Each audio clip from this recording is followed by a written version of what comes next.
Saudara, kembali di Aceh hari ini, vaksinator TNI Angkatan Laut dari Rumkital J Lilipori Lanal Sabang kembali menggelar serbuan vaksinasi maritim untuk masyarakat. Dalam kegiatan itu, Lanal Sabang mengerahkan 12 vaksinator dari Rumkital J Lilipori.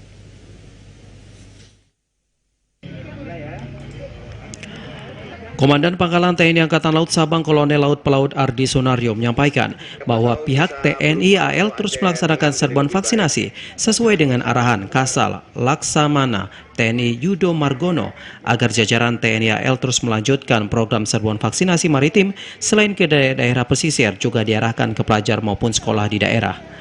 Komandan Pangkalan TNI Angkatan Laut Sabang Kolonel Laut Pelaut Ardi Sunario menyampaikan bahwa hingga saat ini Lanal Sabang telah melaksanakan serbuan vaksinasi ke-33 dan berhasil memvaksin masyarakat Sabang sebanyak 3.219 orang, di mana dosis 1 berjumlah 1.846 orang, dosis kedua berjumlah 1.332 orang.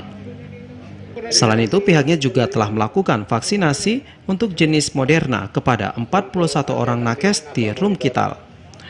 Pada Selasa pagi, serbuan vaksinasi terhadap 35 orang, yaitu dosis 1 berjumlah 11 orang dan dosis kedua berjumlah 24 orang, dengan vaksin yang digunakan yaitu jenis Sinovac. Dalam kegiatan ini, Lanal Sabang menggerakkan vaksinator sebanyak 12 orang personel TNI AL dari Rumkital J Lilipori Sabang, sementara selama pelaksanaan tetap menerapkan protokol kesehatan. Dari Sabang, Mahfud TVRI melaporkan.